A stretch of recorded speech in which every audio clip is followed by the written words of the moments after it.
Hello everyone, എല്ലാവർക്കും Pathways അക്കാഡമിയുടെ daily news അനാലിസിലേക്ക് സ്വാഗതം. ഇന്ന് നമ്മൾ ഡിസ്കസ് ചെയ്യുന്ന topics Belt and Road Initiative, Public Examinations Prevention of Unfair Means Act, Global Initiative on Digital Health, minimum support price, places news ആയിട്ട് Pobitora wildlife sanctuary. അപ്പോൾ അതിൽ ആദ്യം ഡിസ്കസ് ചെയ്യാൻ പോകുന്നത് ബെൽറ്റ് ആൻഡ് റോഡ് ഇനീഷ്യേറ്റീവിനെ കുറിച്ചാണ്. ഈ ബെൽറ്റ് ആൻഡ് റോഡ് ഇനീഷ്യേറ്റീവിനെ കുറിച്ച് ഇപ്പോൾ നമ്മൾ ഡിസ്കസ് ചെയ്യുന്നതിൻ്റെ ഒരു കോണ്ടെക്സ്റ്റ് എന്ന് പറയുന്നത്, ഇപ്പോൾ മലേഷ്യയിൽ ചൈനയുടെ സപ്പോർട്ടോട് കൂടിയിട്ട് അവർ ഡെവലപ്പ് ചെയ്യുന്ന ഒരു റെയിൽ കണക്ടിവിറ്റി പ്രൊജക്റ്റ് ഉണ്ട്. അതാണ് ഈസ്റ്റ് കോസ്റ്റ് റെയിൽ ലിങ്ക് അല്ലെങ്കിൽ ECRL എന്ന് പറയുന്നത്. അപ്പോൾ അതിനെയും കൂടി ഉൾപ്പെടുത്തിക്കൊണ്ട് ഈ Belt and Road Initiative South East ഏഷ്യയിലേക്ക് കൂടി എക്സ്പാൻഡ് ചെയ്യുന്നതിനെ കുറിച്ചിട്ടുള്ള ചില ചർച്ചകൾ ഇപ്പോൾ മലേഷ്യക്കും ചൈനയ്ക്കും ഇടയിൽ നടന്നതായിട്ടുള്ളൊരു വാർത്ത ഇന്നത്തെ ഇന്ത്യൻ എക്സ്പ്രസിൻ്റെ വേൾഡ് പേജിനകത്ത് വന്നിട്ടുണ്ട്. ആ ഒരു കോണ്ടെക്സ്റ്റിലാണ് അതിനെക്കുറിച്ച് ഡിസ്കസ് ചെയ്യുന്നത്.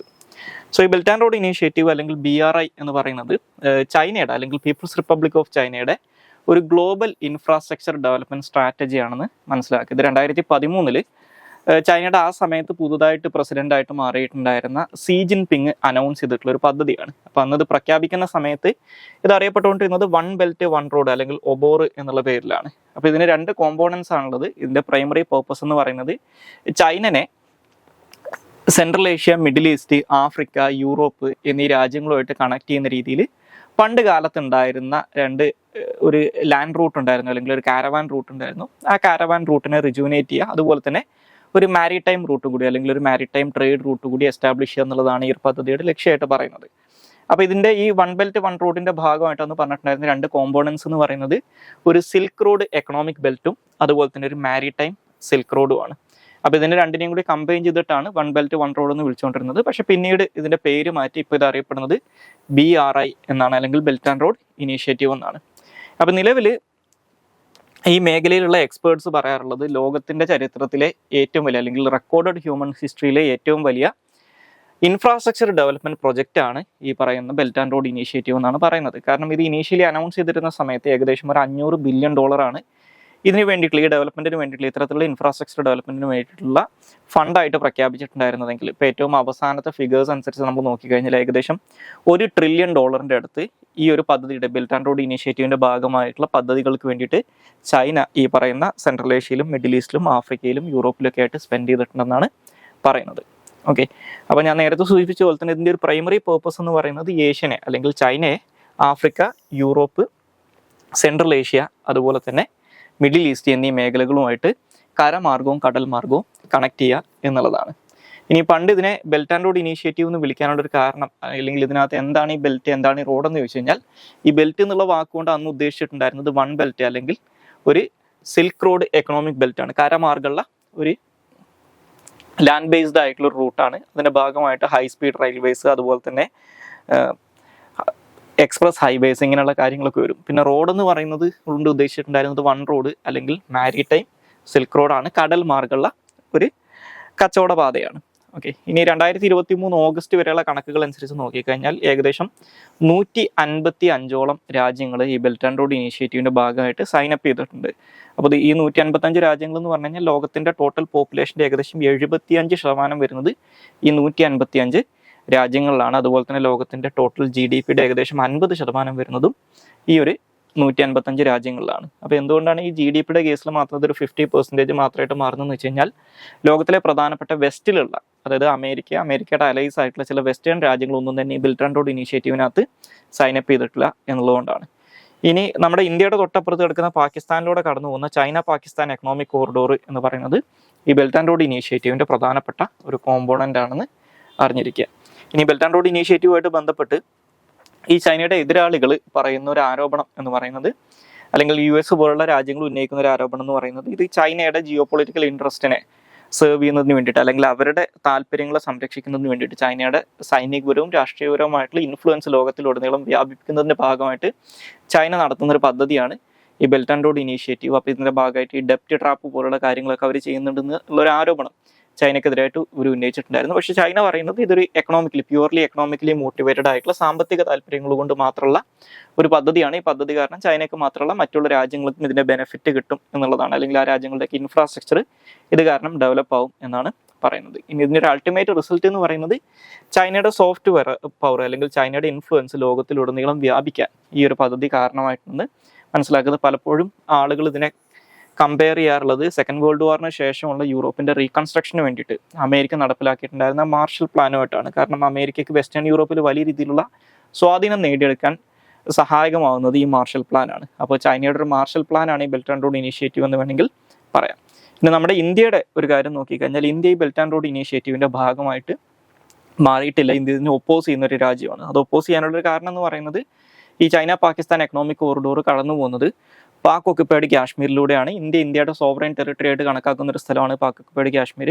അപ്പോൾ അത് ഇന്ത്യയുടെ സോവറൈനിറ്റിനെ വയലേറ്റ് ചെയ്യുന്നു എന്നുള്ള കാരണം പറഞ്ഞിട്ടാണ് ഇന്ത്യ ബെൽറ്റ് ആൻഡ് റോഡ് ഇനീഷ്യേറ്റീവിനകത്ത് പങ്കെടുക്കാത്തത്. പക്ഷെ അതിൻ്റെ ഒരു പ്രാക്ടിക്കൽ സൈഡ് എന്ന് പറയുന്നത് ചൈനയുടെ ഇൻഫ്ലുവൻസ് വർദ്ധിപ്പിക്കുന്ന ഒരു പദ്ധതിയുടെ ഭാഗമാകാൻ സ്വാഭാവികമായിട്ടും ചൈനയുടെ ഒരു കോമ്പറ്റീറ്റർ ആയിട്ടുള്ള ഇന്ത്യക്ക് താല്പര്യം ഉണ്ടാവില്ല. പക്ഷേ ഇനി അതേസമയം നമ്മുടെ ഇന്ത്യയുടെ നെയ്ബർഹുഡിൽ നോക്കിക്കഴിഞ്ഞാൽ ഇന്ത്യയും അതുപോലെ തന്നെ ഒരു പരിധി വരെ ഇന്ത്യ ഫോറിൻ പോളിസി കൺട്രോൾ ചെയ്യുന്ന ഭൂട്ടാനും ഒഴികെയുള്ള ബാക്കിയുള്ള എല്ലാ സൗത്ത് ഏഷ്യൻ രാജ്യങ്ങളും അല്ലെങ്കിൽ ഇന്ത്യയുടെ നെയ്ബറിംഗ് കൺട്രീസും ഈ ബെൽറ്റ് ആൻഡ് റോഡ് ഇനീഷ്യേറ്റീവിൻ്റെ ഭാഗമാണ്. ഇതിൻ്റെ ഭാഗമായിട്ടാണ് ഇപ്പോൾ ശ്രീലങ്കയിലൊക്കെയുള്ള ഹമ്പൻതോട്ട പോർട്ട് പോലുള്ള കാര്യങ്ങളൊക്കെ ചൈന ഡെവലപ്പ് ചെയ്തിട്ടുള്ളത്. ഓക്കെ, അപ്പോൾ ഇതാണ് ബെൽറ്റ് ആൻഡ് റോഡ് ഇനീഷ്യേറ്റീവുമായിട്ട് ബന്ധപ്പെട്ട് പറയാനുള്ളത്. ഇനി രണ്ടാമതായിട്ട് ഡിസ്കസ് ചെയ്യാനുള്ള topic public Examinations Prevention of Unfair Means act എന്ന് പറയുന്ന നിയമത്തെക്കുറിച്ചാണ്. അപ്പോൾ ഈ ഒരു നിയമത്തെക്കുറിച്ച് ഇപ്പോൾ ഡിസ്കസ് ചെയ്യാനുള്ള കാരണം ഇപ്പോൾ നീറ്റ് എക്സാമിനേഷനുമായിട്ട് ഇപ്പോൾ റീസെൻ്റ്ലി നടന്നിട്ടുള്ള നീറ്റ് എക്സാമിനേഷനുമായിട്ട് ബന്ധപ്പെട്ടുള്ള കോൺട്രവേഴ്സീസ് നടന്നുകൊണ്ടിരിക്കുന്ന സമയത്ത് ഇപ്പോൾ 2 ദിവസങ്ങൾക്ക് മുമ്പ് UGC നടത്തിയിട്ടുണ്ടായിരുന്ന അവരുടെ നെറ്റ് എക്സാമിനേഷൻ ക്യാൻസൽ ചെയ്തിട്ടുണ്ടായിരുന്നു. അവരുടെ ആ എക്സാമിനേഷനകത്ത് ചില ഇഷ്യൂസ് കണ്ടെത്തിയത് കാരണം ഈ നാഷണൽ എലിജിബിലിറ്റി ടെസ്റ്റ് അല്ലെങ്കിൽ നെറ്റ് എന്ന് പറയുന്ന ടെസ്റ്റ് UGC ക്യാൻസൽ ചെയ്തിട്ടുണ്ടായിരുന്നു. അപ്പോൾ ആ ഒരു ക്യാൻസലേഷനുമായിട്ട് ബന്ധപ്പെട്ടുള്ള ഒരു വാർത്ത ഇന്നത്തെ ഇന്ത്യൻ എക്സ്പ്രസിൻ്റെ പേജ് 1 വന്നിട്ടുണ്ട്. അപ്പോൾ ആ വാർത്തക്കകത്ത് പറയുന്ന ഒരു കാര്യം എന്ന് പറയുന്നത് ഇത്തരത്തിൽ നേരത്തെ സൂചിപ്പിച്ചിട്ടുള്ള ഈ ഒരു public examination prevention of Unfair Means act നിലവിൽ വന്നതിന് ശേഷം ആ നിയമത്തിൻ്റെ അടിസ്ഥാനത്തിൽ സ്ക്രാപ്പ് ചെയ്യപ്പെടുന്ന ആദ്യത്തെ എക്സാമിനേഷനാണ് ഈ ഒരു എക്സാമിനേഷൻ എന്നാണ് പറയുന്നത്. അപ്പോൾ ആ ഒരു കോണ്ടെക്സ്റ്റിലാണ് നമ്മൾ ഈ ഒരു എക്സാമിനേഷനെ കുറിച്ച് ഡിസ്കസ് ചെയ്യുന്നത്. ഈ ഒരു ആക്ട് ആക്ച്വലി ഒരു ബില്ലായിരുന്ന സമയത്ത് നമ്മളിതിന് മുമ്പും ഈ സെയിം ടോപ്പിക് ഒന്ന് ഡിസ്കസ് ചെയ്തിട്ടുണ്ട്. അപ്പോൾ ഈ ആക്ടിനകത്ത് പറയുന്ന പ്രധാനപ്പെട്ട പ്രൊവിഷൻസ് നോക്കിക്കഴിഞ്ഞാൽ ഒന്ന് എന്താണ് പബ്ലിക് എക്സാമിനേഷൻസ് എന്നുള്ള കാര്യം ഈ ആക്ടിനകത്ത് കൃത്യമായിട്ട് ഡിഫൈൻ ചെയ്യുന്നുണ്ട്. അപ്പോൾ പബ്ലിക് എക്സാമിനേഷൻ്റെ ഒരു ഡെഫിനിഷനായിട്ട് പറയുന്നത് ഏതെങ്കിലും ഒരു ഡെസിഗ്നേറ്റഡ് ആയിട്ടുള്ള പബ്ലിക് എക്സാമിനേഷൻ അതോറിറ്റീസ് അല്ലെങ്കിൽ നോട്ടിഫൈഡ് ബോഡീസ്, സെൻട്രൽ ഗവൺമെൻറ് ഒക്കെ നോട്ടിഫൈ ചെയ്തിട്ടുള്ള ബോഡീസ് കണ്ടക്ട് ചെയ്യുന്ന എല്ലാ എക്സാമിനേഷൻസും പബ്ലിക് എക്സാമിനേഷൻസ് ആണെന്നാണ് ഇതിനകത്ത് പബ്ലിക് എക്സാമിനേഷൻ്റെ ഡെഫിനിഷനായിട്ട് കൊടുത്തേക്കുന്നത്. രണ്ടാമതായിട്ട് ഈ നിയമത്തിനകത്ത് പറയുന്ന അൺഫെയർ ആയിട്ടുള്ള പ്രാക്ടീസസ് കണ്ടക്ട് ചെയ്യുന്ന ആളുകൾക്കുള്ള പണിഷ്മെൻറ്റിനെ കുറിച്ച് ഈ നിയമത്തിൽ പറയുന്നുണ്ട്. അപ്പോൾ അതിനകത്ത് ഇതിൻ്റെ ഭാഗമായിട്ട് ചില കോഗ്നൈസബിൾ ആയിട്ടുള്ള അതുപോലെ തന്നെ നോൺ ബെയിലബിൾ ഒക്കെ ആയിട്ടുള്ള നോൺ കോമ്പൗണ്ടബിൾ ഒക്കെ ആയിട്ടുള്ള പണിഷ്മെൻറ്റുകളെ കുറിച്ച് പറയുന്നുണ്ട്. ഓക്കെ, ഇപ്പോൾ ഉദാഹരണത്തിന് ഇതിനകത്ത് ഇത്തരത്തിലുള്ള അൺഫെയർ ആയിട്ടുള്ള പ്രാക്ടീസസ് കമ്മിറ്റ് ചെയ്യുന്ന ആളുകൾക്ക് 3 വർഷം തൊട്ട് 5 വർഷം വരെ തടവ് ശിക്ഷ കിട്ടും എന്ന് പറയുന്നുണ്ട്. 10 ലക്ഷം വരെ പിഴ ശിക്ഷയ്ക്കും ഇത് കാരണമാവെന്ന് പറയുന്നുണ്ട്. അതുകൂടാതെ ഈ എക്സാമിനേഷൻ്റെ സർവീസ് പ്രൊവൈഡേഴ്സ്, എക്സാമിനേഷൻ സെൻറ്റേഴ്സ് ഒക്കെ നടത്തുന്ന ആളുകൾ, ഇങ്ങനെയുള്ള സർവീസ് പ്രൊവൈഡേഴ്സ് ഇത്തരത്തിലുള്ള ഏതെങ്കിലും തരത്തിലുള്ള ഈ നിയമത്തിനകത്ത് പറഞ്ഞിട്ടുള്ള ഇല്ലീഗൽ പ്രാക്ടീസസ് കമ്മിറ്റ് ചെയ്ത് കഴിഞ്ഞാൽ അവർക്ക് 1 കോടി രൂപ വരെ പിഴ ശിക്ഷ ഈടാക്കാൻ പറ്റുന്ന പ്രൊവിഷൻസ് ഈ നിയമത്തിലുണ്ട്. അതുകൂടാതെ ഈ എക്സാമിനേഷൻ കണ്ടക്ട് ചെയ്യാൻ ആവശ്യമായിട്ടുള്ള ചിലവും ഈ പറയുന്ന സർവീസ് പ്രൊവൈഡേഴ്സിൻ്റെ അടുത്തുനിന്ന് കണ്ടുകെട്ടാൻ പറ്റും എന്ന് പറയുന്നുണ്ട്. ഓക്കെ, ഇനി അതുപോലെ തന്നെ ഇതിനകത്ത് പറയുന്ന മറ്റൊരു കാര്യം എന്ന് പറയുന്നത് എന്താണ് അൺഫെയർ മീൻസ് എന്നുള്ള കാര്യം, എന്തൊക്കെ കാര്യങ്ങളാണ് അൺഫെയർ മീൻസ് ആയിട്ട് കണക്കാക്കുന്നതെന്ന് ഈ നിയമത്തിൻ്റെ സെക്ഷൻ 3 ഡിഫൈൻ ചെയ്യുന്നുണ്ട്. അപ്പോൾ അത് കുറച്ചും കൂടി ബ്രോഡർ ആയിട്ടുള്ള ഒരു ഡെഫിനേഷനാണ് ഈ അൺഫെയർ മീൻസിന് കൊടുത്തിട്ടുള്ളത്. ഇപ്പോൾ ക്വസ്റ്റ്യൻ പേപ്പർ ലീക്കേജ്, അതുപോലെ തന്നെ ഏതെങ്കിലും ഡോക്യുമെൻറ്റുകൾ ടാമ്പർ ചെയ്യുക അല്ലെങ്കിൽ കമ്പ്യൂട്ടർ സിസ്റ്റം ടാമ്പർ ചെയ്യുക, ഫേക്ക് ആയിട്ടുള്ള അഡ്മിറ്റ് കാർഡുകൾ ഇഷ്യൂ ചെയ്യുക, ഇതെല്ലാം തന്നെ അൺഫെയർ മീൻസ് ആണെന്നാണ് ഈ നിയമത്തിൽ പറയുന്നത്. അപ്പോൾ ഇതിന് നേരത്തെ പറഞ്ഞിട്ടുള്ള പണിഷ്മെൻറ്റും പെനാൽറ്റീസും ഒക്കെ ഈ കാര്യങ്ങൾ ചെയ്തു കഴിഞ്ഞാൽ കിട്ടും എന്ന് മനസ്സിലാക്കുക. അതുപോലെ തന്നെ ഈ നിയമം നടപ്പിലാക്കുന്നതിന് വേണ്ടിയിട്ടുള്ള ഇൻവെസ്റ്റിഗേഷൻ ആൻഡ് എൻഫോഴ്സ്മെൻറ്റിനെ കുറിച്ചും ഈ നിയമത്തിൽ പറയുന്നുണ്ട്.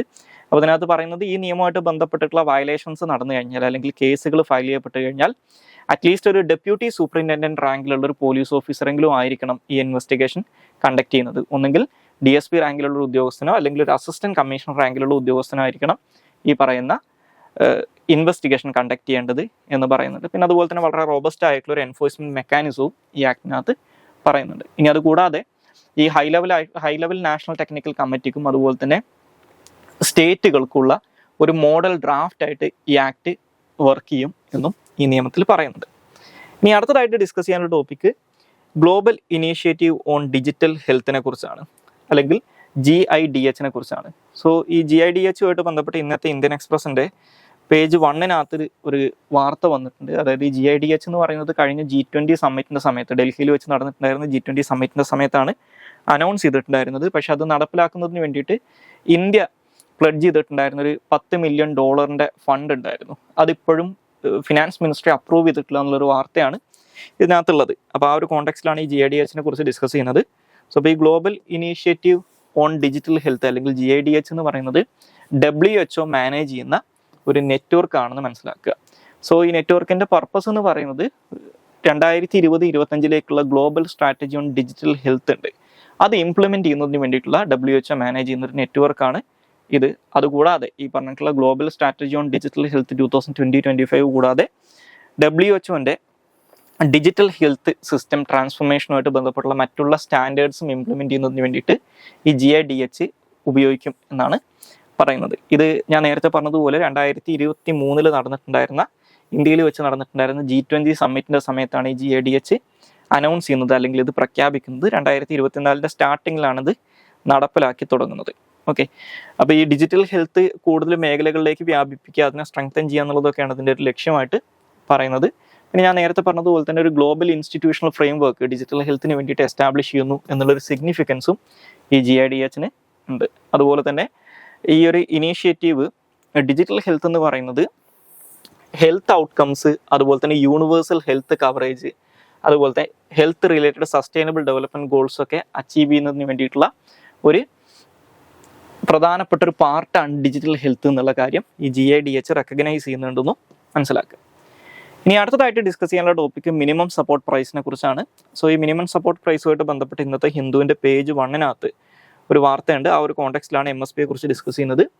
സോ MSP എന്ന് പറയുന്നത് നമ്മുടെ ഇന്ത്യയിൽ സെൻട്രൽ ഗവൺമെൻറ് നടപ്പിലാക്കി വരുന്ന ഒരു മാർക്കറ്റ് ഇൻ്റർവെൻഷൻ ആണെന്ന് മനസ്സിലാക്കുക. ബേസിക്കലി ഇന്ത്യയിലുള്ള ചില അഗ്രികൾച്ചറൽ പ്രൊഡ്യൂസേഴ്സിനെ സപ്പോർട്ട് ചെയ്യാൻ വേണ്ടിയിട്ട്, അതായത് പ്രൊഡക്ഷനൊക്കെ കൂടിക്കഴിഞ്ഞാൽ വലിയ രീതിയിൽ പ്രൈസ് കുറയാൻ സാധ്യതയുണ്ട്. അപ്പോൾ അങ്ങനെ കുറഞ്ഞു കഴിഞ്ഞാൽ ഇവർക്ക് വലിയ രീതിയിലുള്ള നഷ്ടം സംഭവിക്കാതിരിക്കാൻ ഒരു മിനിമം പ്രൈസ് ഇവരുടെ പ്രൊഡക്റ്റിന് കിട്ടും എന്ന് എൻഷുർ ചെയ്യുന്ന ഒരു മാർക്കറ്റ് ഇൻ്റർവെൻഷനാണ് മിനിമം സപ്പോർട്ട് പ്രൈസ് എന്ന് പറയുന്നത്. അപ്പോൾ ഈ മിനിമം സപ്പോർട്ട് പ്രൈസ് എത്രയാണെന്നുള്ളത് ഓരോ ക്രോപ്പിൻ്റെയും കേസിൽ എത്രയാണ് മിനിമം സപ്പോർട്ട് പ്രൈസ് എന്നുള്ള കാര്യം ഓരോ വർഷത്തെയും സോവിങ് സീസണിൻ്റെ സമയത്ത്, അതായത് വിതക്കുന്ന സമയത്ത് ഗവൺമെൻറ് അനൗൺസ് ചെയ്യാറുള്ളത്. അത് ഒരു Commission for Agricultural Cost and Prices അല്ലെങ്കിൽ CACP എന്ന് പറയുന്ന ഒരു കമ്മീഷൻ ഉണ്ട്. ആ കമ്മീഷൻ്റെ റെക്കമെൻഡേഷൻ്റെ അടിസ്ഥാനത്തിലാണ് ഇത് അനൗൺസ് ചെയ്യുന്നത്. അപ്പോൾ ഈ CACP എന്ന് പറയുന്നത് Ministry of Agriculture and Farmers വെൽഫെയറിൻ്റെ കീഴിലുള്ള ഒരു അറ്റാച്ച്ഡ് ഓഫീസാണ്. 1965 ഇത് എസ്റ്റാബ്ലിഷ് ചെയ്യപ്പെടുന്നത്. അപ്പോൾ അവരാണ് ഈ MSP എത്രയായിരിക്കണം എന്നുള്ള കാര്യം റെക്കമെൻഡ് ചെയ്യുന്നത്. പക്ഷേ ഇതിനകത്ത് ഡിസിഷൻ എടുക്കുന്നത് പ്രൈം മിനിസ്റ്റർ ഹെഡ് ചെയ്യുന്ന cabinet committee on economic affairs എന്ന് പറയുന്ന ഒരു ബോഡി ഉണ്ട്. അവരാണ് ഈ CACPയുടെ റെക്കമെൻഡേഷൻ്റെ അടിസ്ഥാനത്തിൽ ഈ MSPയുടെ കാര്യത്തിനകത്ത് ഫൈനൽ ഡിസിഷൻ എടുക്കുന്നത്.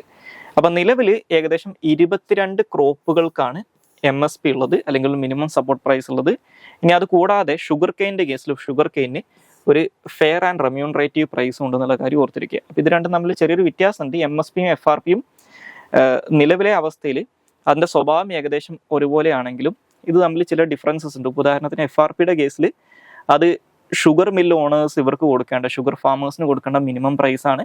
അതിനൊരു സ്റ്റാറ്റ്യൂട്ടറി ബാക്കിംഗ് ഉണ്ട്. പക്ഷേ MSPയുടെ കേസിൽ MSPക്ക് സ്റ്റാറ്റ്യൂട്ടറി ബാക്കിംഗ് ഇല്ല, അത് ഗവൺമെൻറ്റിൻ്റെ ഒരു പോളിസി മാത്രമാണെന്ന് മനസ്സിലാക്കുക. അപ്പോൾ നിലവിലുള്ള MSP ഉള്ള 22 ക്രോപ്പുകളിൽ 14 എന്ന് പറയുന്നത് ഖാരിഫ് ക്രോപ്പുകളാണ്, 6 റാബി ക്രോപ്പുകളും 2 കൊമേഴ്ഷ്യൽ ക്രോപ്പുകളുമാണെന്ന് മനസ്സിലാക്കുക. ഇപ്പോൾ ഈ കർഷക സമരങ്ങളിലൊക്കെ അവരുടെ പ്രധാനപ്പെട്ട ആവശ്യങ്ങളിൽ ഒന്നെന്ന് പറയുന്നത് ഈ FRPയുടെ കേസിലുള്ളതുപോലെ തന്നെ MSPക്കും ഒരു സ്റ്റാറ്റ്യൂട്ടറി ബാക്കിംഗ് കൊടുക്കുക എന്നുള്ളതാണ്. ഇനി എന്തൊക്കെ കാര്യങ്ങളുടെ അടിസ്ഥാനത്തിലാണ് ഓരോ സീസണിലും MSP ഡിക്ലെയർ ചെയ്യുന്നതെന്ന് നോക്കിക്കഴിഞ്ഞാൽ, ഒന്ന് ഡിമാൻഡ് ആൻഡ് സപ്ലൈ ആണ്.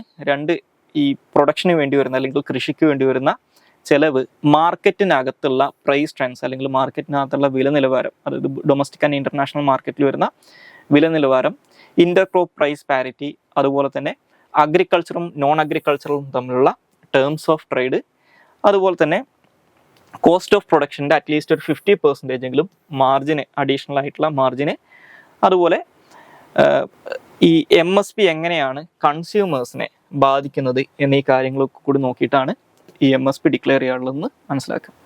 ഇനി അവസാനമായിട്ട് ഡിസ്കസ് ചെയ്യാനുള്ളത് പ്ലേസസ് ന്യൂസ് ആണ്. അത് പോബിത്തോറ വൈൽഡ് ലൈഫ് സാങ്ച്വറി ആണ്. സോ ഈ പോബിത്തോറ വൈൽഡ് ലൈഫ് സാങ്ച്വറി എന്ന് പറയുന്നത് അസാമിൽ ഉള്ള ഒരു മോറിഗോൺ ഡിസ്ട്രിക്റ്റ് ഉണ്ട്. ആ മോറിഗോൺ ഡിസ്ട്രിക്റ്റിൽ ലൊക്കേറ്റ് ചെയ്തിട്ടുള്ള ഒരു വൈൽഡ് ലൈഫ് സാങ്ച്വറിയാണ് പോബിത്തോറ വൈൽഡ് ലൈഫ് സാങ്ച്വറി എന്ന് പറയുന്നത്. അസാമിൻ്റെ ഏകദേശം ഒരു വെസ്റ്റേൺ റീജിയനിലായിട്ടാണ് ഇത് ലൊക്കേറ്റ് ചെയ്തിട്ടുള്ളത്, അല്ലെങ്കിൽ സൗത്ത് വെസ്റ്റ് ആയിട്ടാണ് ഇത് ലൊക്കേറ്റ് ചെയ്തിട്ടുള്ളത്.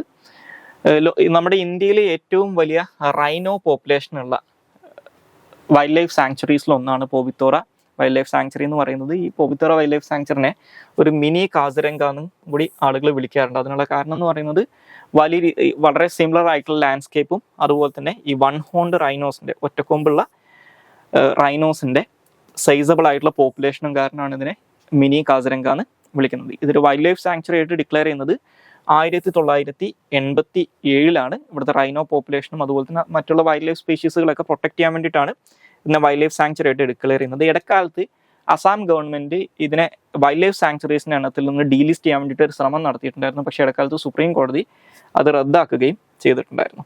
സോ ഇത്രയും കാര്യങ്ങളാണ് ഇന്നത്തെ ഡെയിലി ന്യൂസ് അനാലിസിനകത്ത് ഡിസ്കസ് ചെയ്യാനുള്ളത്. Thank you all.